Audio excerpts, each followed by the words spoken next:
On today's Locked On Giants podcast, we have our rookie draft pick report, plus a few thoughts that have come out of training camp so far.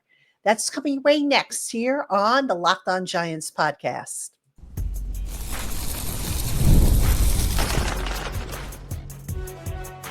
You are Locked On Giants, your daily New York Giants podcast, part of the Locked On Podcast Network, your team every day. Hello, New York Giant fans, and welcome to another edition of the Locked On Giants podcast, part of the Locked On Podcast family, your team every day. I'm your host, Patricia Traina, credential member of the New York Giants media for Locked On, as well as for New York Giants on SI, which is where you can find all of my written work. And as always, we welcome on in our Blue Crew community members, our everydayers, our newcomers, and everybody in between. Thank you so much for spending part of your day with us here on the Locked On Giants podcast. And if you're making us your first listen of the day, we thank you for that as well. You are appreciated. All right, today's episode of the Locked On Giants podcast is brought to you by Game Time. Download the Game Time app, create an account, and use our promo code Locked On NFL to get $20 off your first purchase. All right, Giant fans, on today's Locked On Giants podcast episode, where we've got a look at the rookies. We're going to take a look at each of the draft picks. I've got basically one main point, a few observations, if you will, on how their camp has gone so far after 9 practices. So that'll be up first. Then in segment 2, some general takeaways really from training camp, what we have seen so far, things I like, things I don't like, concerns that I have, and, just where maybe things might be headed. Basically, the first part of training camp is kind of over at this point, and starting this week, I should say, the Giants are in preseason game mode, so it's going to shift a little bit. So we'll talk about that. And then finally, we have a segment called Follow the Leader. All right, I'll tell you what that's all about when we get there, but that's basically something that the Giants, let's just say, haven't really had the last few years, and they finally do have. So I'll explain more about that once we get there. So again, welcome on in to everybody. Let's get into it. All right, the Giants rookie draft class. A lot of promise coming out when this class was announced, but let's go through each guy individually. I'll tell you what I've kind of, taken note of, any concerns, what I want to see, and so forth. So we'll kick things off with Abdul Carter, the outside linebacker, number 3 overall. 2 words to describe Mr. Carter: real deal. He is good, folks, really good. Now, what's interesting about Abdul Carter is most of his snaps this summer have come with the second team defense. That will change, obviously. It's just a matter of time before they figure out where they're going to put him in with the first team. But, remember, Abdul Carter has only been playing outside linebacker for about a year, his last year at Penn State. So the Giant coaches are still working with him to kind of get him to better understand the intricacies of playing outside linebacker. And you know what? When he has played inside, when he's gone at inside linebacker against the first team offense, he's looked pretty good. So I wonder if maybe they're going to use him in that capacity early on to take advantage of his quick first step and have him beat the interior of offensive lines. So he has just really been good. Now, when he did get some first team snaps with the defense, that was when Brian Burns couldn't practice after having that collision with Wan'Dale Robinson. And Abdul Carter against Jermaine Illuminor, that kid held his own. Let me tell you, quick first step. He's got a wicked spin move. I mean, he'll just make you dizzy looking at it. And when you consider that he's been that good so far, and he's still learning the outside linebacker position, the sky is the absolute limit for this kid. He's that good, folks, real deal. So I can't wait to see him when they start playing the preseason games. It's going to be quite the sight for sure. All right, let's go now to the other first-round pick, Jackson Dart, quarterback. 2 words to describe him. I'm going to say steady improvement.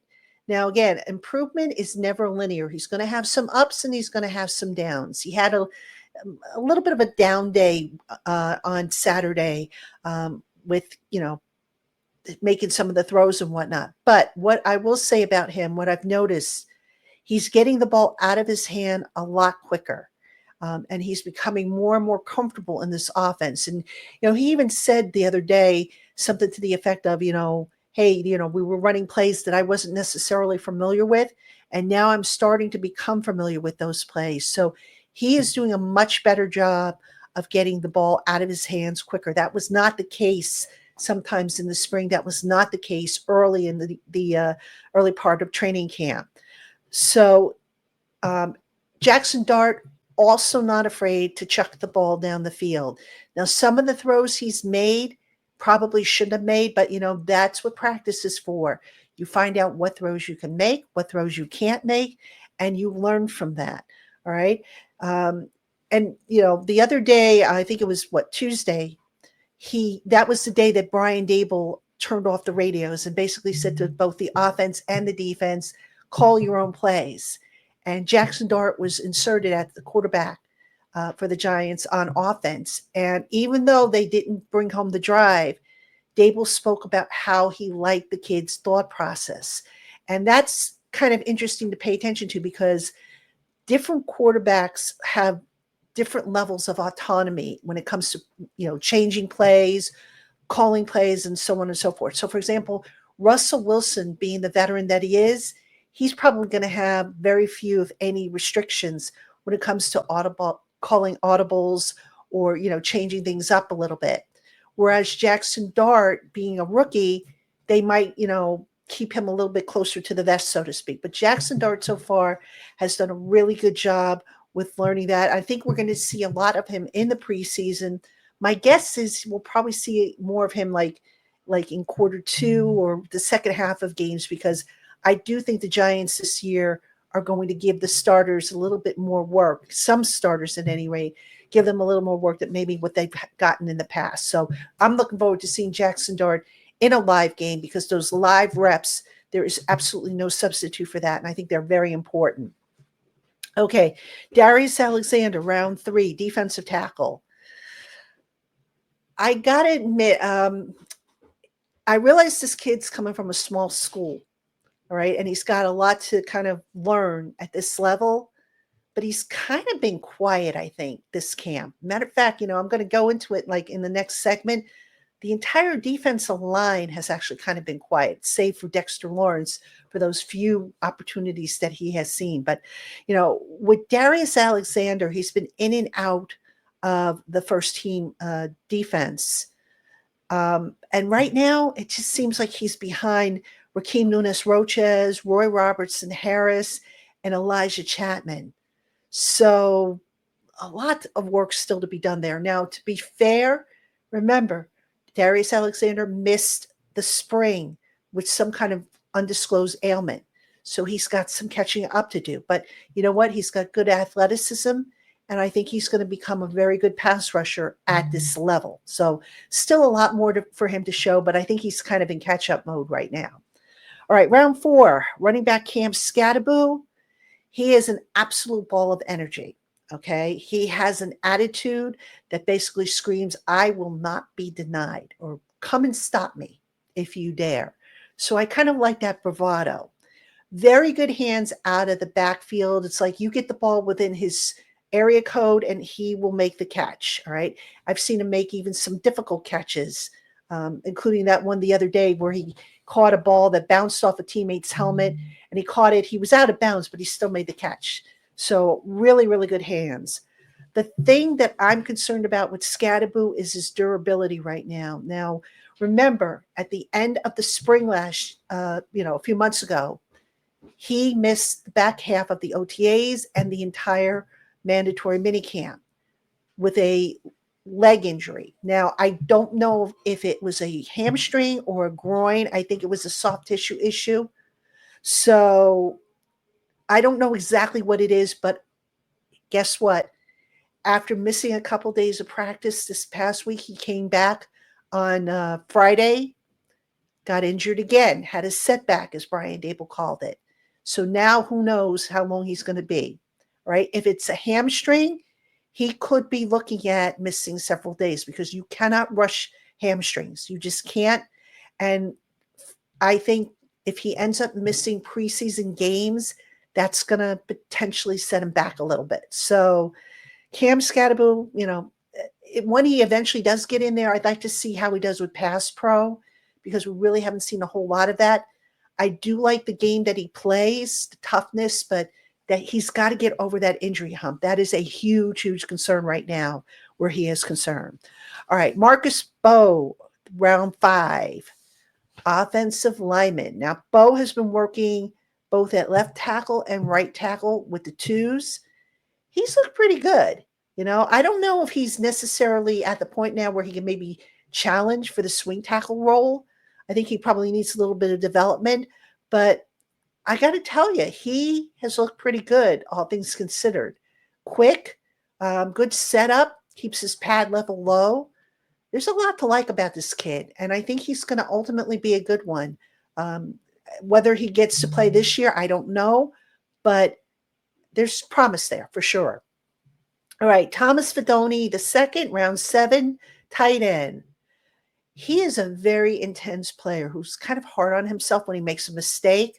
But as I've been kind of saying with him all along, needs to add strength. I don't know if he's got enough strength to match up with some of the NFL defensive ends and bigger boys that he's going to be facing when he has to block. All right. He's not just, he can't just be a pass catcher. He's got to do blocking as well.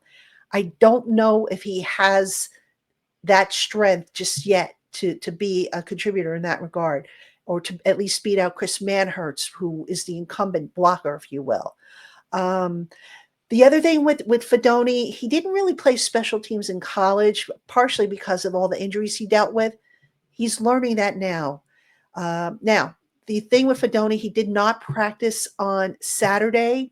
He got dinged in Friday's practice. Don't know if it was a concussion or what it was, but that's something to keep an eye on, because, you want to see these young guys in the preseason games. So I don't know what his availability is. We've got some days yet before, that comes down to, before they have to make that decision. But you want to see how he does on special teams, because that's going to be his ticket onto this roster if he indeed has a spot on this roster. And finally, Corey Black, the cornerback. He's kind of been stuck at the bottom of that cornerback depth chart. No surprise there. His thing is going to be special teams. It's that simple. So, we'll see how he does in the games. He didn't practice the other day. I think he was held out of practice today as well. He wasn't seen out there. So still some stuff we need to see from Corey Black, who I could see ending up on the practice squad. I mean, he's got some talent, but you just got to see a little bit more, I think, from him. All right, Giant fans, coming up next, we're going to talk about some general takeaways I have from multiple days of practice. So don't go anywhere. Hey, Giant fans, time to fuel up and turn it up with 5-Hour Energy Transfusion. It brings the bold grape, ginger, and lime flavor of your favorite golf drink, minus the alcohol, into a quick, energizing shot. Whether you're sinking birdies or just making memories with friends, this is a hole-in-one for your energy gain.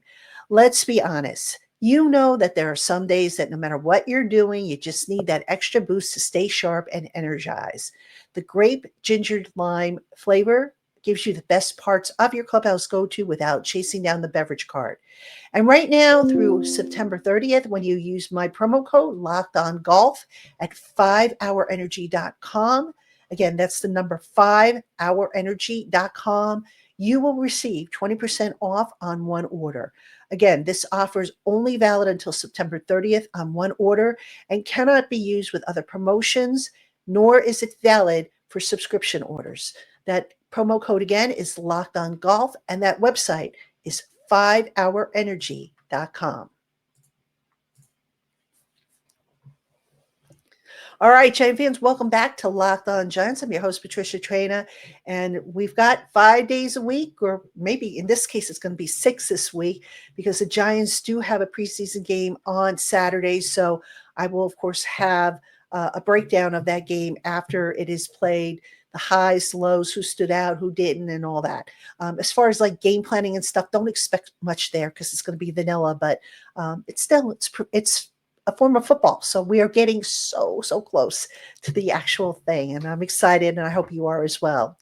All right, in this segment, we're going to talk about some general camp takeaways that I have, things I like and things I don't like, and things that have me concerned. And I think the first thing I want to talk about are some emerging needs that this team appears to have. And one of them, I'd like to see them add more depth at safety. I was kind of hoping Makari Page would stand out a little bit more than he has, and really hasn't. So I get concerned because, they have Tyler Nubin and Javon Holland. Behind them is Dane Belton, but not a whole lot after that. Nobody's kind of really stepped up and seized the bull by the horn. So I'd like to see them, maybe add another safety.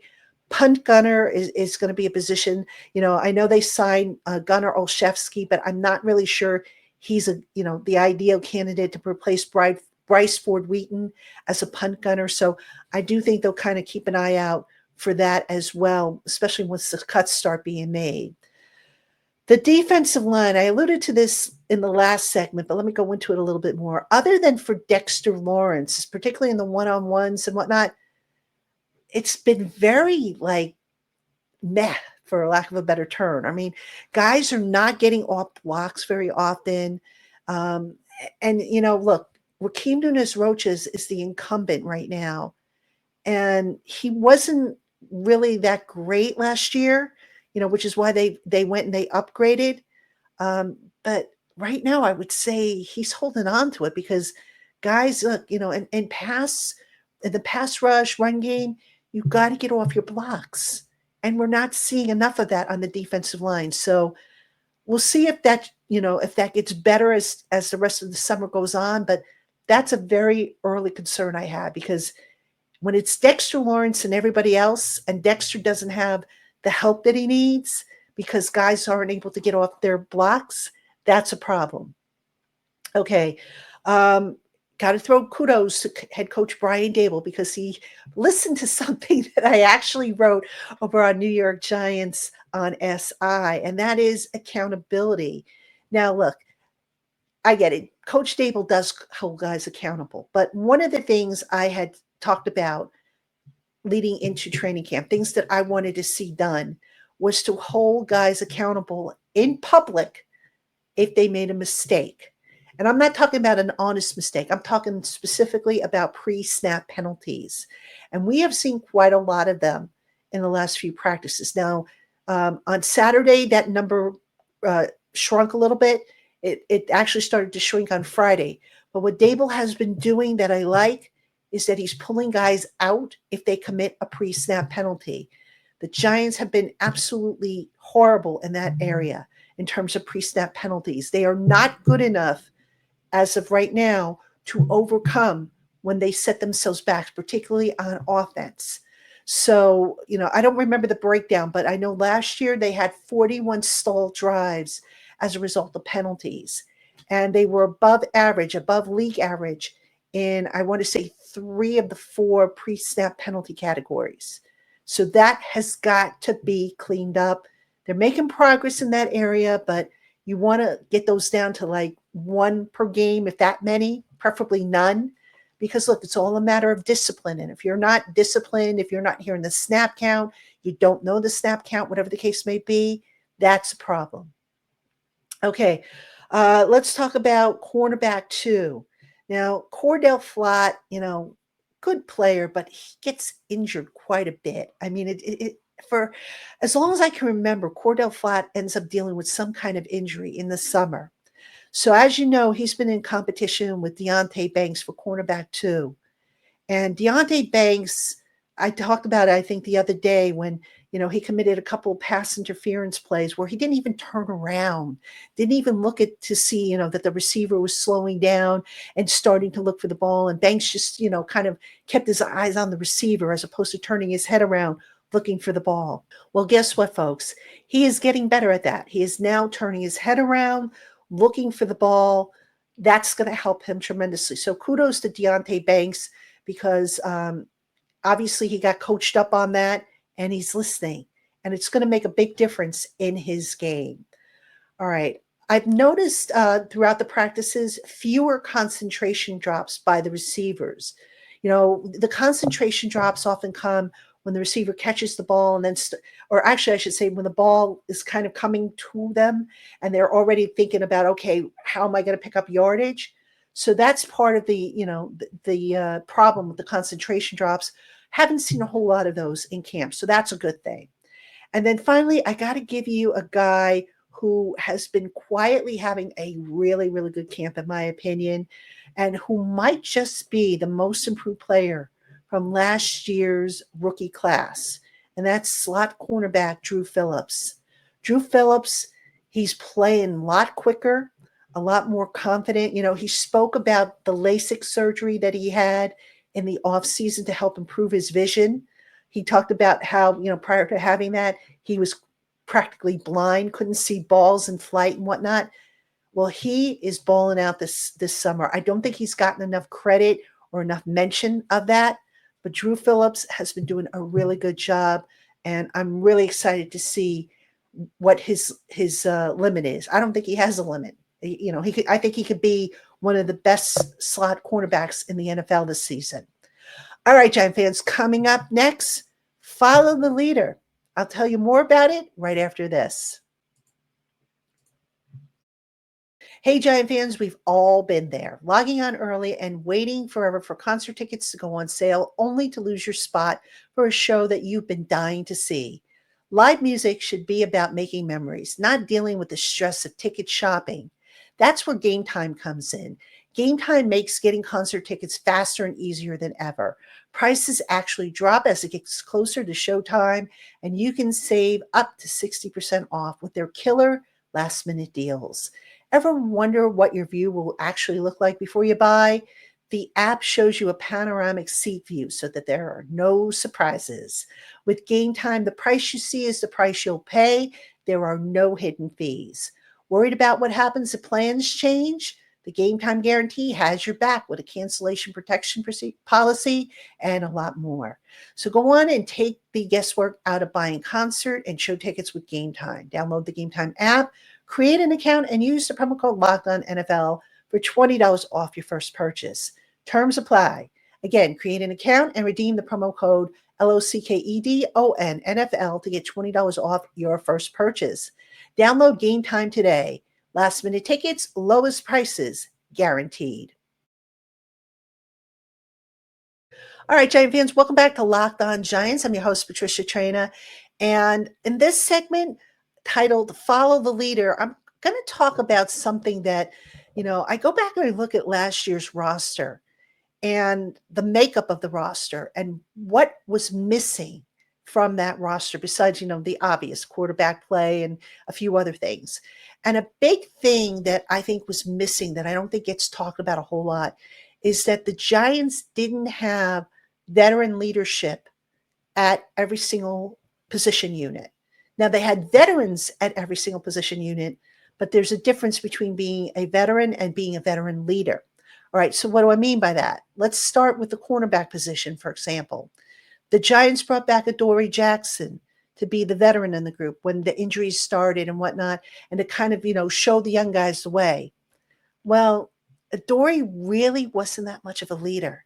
He wasn't as involved with, coaching up his teammates, taking them under, his wing. So I'm not really surprised that the Giants didn't make a push to re-sign him. But in bringing in Paulson Adebo, you look at what Paulson Adebo has done. He has taken Deonte Banks under his wing, as well as some of these other young cornerbacks. Paulson Adebo has emerged as a leader, right? And that was missing last year from the cornerback room. On the flip side, safeties. Tyler Nubin was a young kid. They had Jason Pinnock in there, but Pinnock wasn't really a quote-unquote leader in the true sense. So in comes Javon Holland. Javon Holland is taking guys under his wing and helping them be the best that they can be. So, that was missing in that defensive secondary. So, yes, they changed over the coaching staff over there, but they also brought in legitimate leaders who are helping their young teammates be their very best selves. So that got me thinking, okay, what about the rest of the positions on the team? Well, I think you could say they have leaders at every position now. All right. So we just did the defensive secondary. Let's stay on the defensive side of the ball. Inside linebacker, you can say that Bobby Okereke and Micah McFadden are co-leaders. They're constantly helping out the younger guys, the Deontay Johnsons, the Darius Muassos. So they are definitely leaders there. Outside linebacker, Brian Burns wears that crown. All right. Burns is just, what he's been trying to help, Kayvon Thibodeau up his game, Abdul Carter working with him, Tamon Fox. Burns has been really, a vocal leader there. Defensive line, the king, man, Dexter Lawrence. He is the leader of that defensive line. Heck, he's the leader of that defense, period. All right. On the offensive side, take your pick. You got Greg Van Roten, who's a bit of a leader. You've got Andrew Thomas, who's a leader. So, you've got some guys. Jermaine Illuminor, you can say, is a leader as well. So you've got a lot of guys who are veteran leaders on that offensive line unit. All right, quarterback, obviously, Russell Wilson and Jameis Winston. Russ is the starter, so he's the leader. And you listen to his teammates and how they talk about how much he has brought to the offense, not just in terms of skills, but in terms of leadership. He's been that good with leadership. You look at tight end, all right, that's still kind of a young group. Chris Manhertz has been a quiet leader in that group, all right, a veteran guy who they absolutely love for that leadership ability. Receiver, Darius Slayton is the guy. He's the longest tenured receiver, one of the longest tenured Giants on the team, along with Dexter Lawrence, who both came in 2019. So Darius Slayton is the guy. And again, you go back, you look at interviews with Malik Neighbors last year, and he talked about how Darius Slayton helped him to become a pro. You look at interviews with Jalen Hyatt or with Wan'Dale Robinson, and they all give props to Darius Slayton, who goes out of his way to help them. All right. Let's see. Running back, Devin Singletary. He's the guy. All right. Tyrone Tracy's young.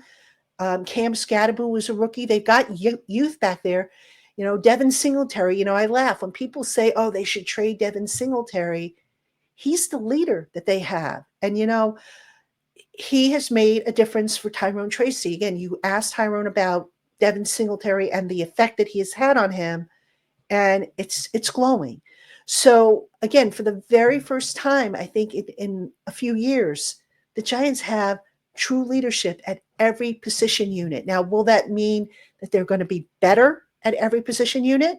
That remains to be seen. But you know what? They can't be any worse when they have young leaders, young veterans who take on that leadership role, who try to show their younger guys the way, how to do things the right way, both on and off the field. And really, at the end of the day, is that such a bad thing to have? I don't think it is. But of course, we'll see how it all comes together. It's going to start with the preseason games. We'll see how the roster comes together, who stands out, who doesn't. We'll have all that for you, obviously, as well as the continued training camp reports and a whole lot more here on the Locked On Giants podcast. Now, before we say goodbye, let me thank you again for making the Locked On Giants podcast part of your day. And if you made us your first listen of the day, again, we appreciate that. For your next listen, please consider checking out Locked On Bets. Betting experts Lee Sterling and Kevin Rodgers have daily MLB locks and can't miss football futures. Find Locked On Bets on YouTube or wherever you listen to your podcasts. All right, Giant fans, that's going to do it for this edition of Locked On Giants. I'll be back tomorrow with an all-new episode. Again, we are 5 days a week, 6 days, if there's something to be talked about on a weekend day. So we'll be back tomorrow, and I will see you then.